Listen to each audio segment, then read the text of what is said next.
Alright, today I'm going to discuss which stone spirits are worth using. Before we jump in, I'd just like to go over one very important consideration that I did not address in this video, which is that I did not consider smelting time and XP. A list of many more factors will be discussed later, but I felt that this one needed to be addressed now. I was not able to find any good analytical tools for addressing how stone spirits affect smithing on an Ironman, and because of that, I felt like this video was worth making. I would like to thank King Catfish for his suggestion on what video to make as well. I'm just going to give a brief overview of what we're working with here. I had to make a spreadsheet from scratch using data from the Runescape wiki. This had its own challenges, but we'll get to that in a second. A link to this spreadsheet will be available to view in the description. To edit it, you must click File in the top left and choose to make a copy.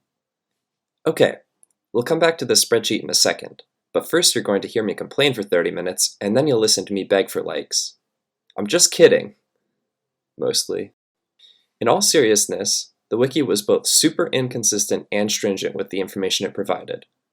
For example, the XP increase of burial items was listed at different values depending on which rank of item it was. I couldn't for the life of me figure out what it was trying to say, or how it got these numbers. From my calculations, I got a static 50% XP increase from burial items.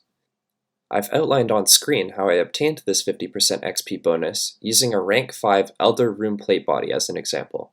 I won't bore you with the details, but please feel free to pause if you're interested. Another annoyance was that all of the progress values on the wiki only dealt with making the base rank 0 item, and the actual progress required to upgrade was not exactly linear. So I ended up spending a lot of time manually entering data into the spreadsheet. This is all to say that the video ended up taking a mind-numbing amount of time just because the spreadsheet was a pain to make. So if you end up using the spreadsheet, or just like the video, please let me know.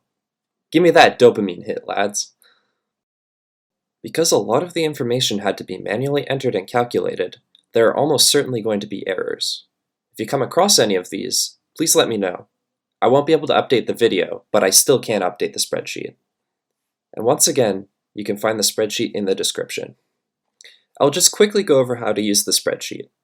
I tried to make it as simple as possible. Checkboxes can be ticked to indicate that you have the stone spirit. This will change values in the table. The important box is the one in red. I'm going to be perfectly honest in saying that I don't really understand the units of this box, but the general trend that it provides is functioning properly. If you know of a better way to indicate which stone spirits are worth using, please let me know. For now, we're just going to have to make do with this mediocre method.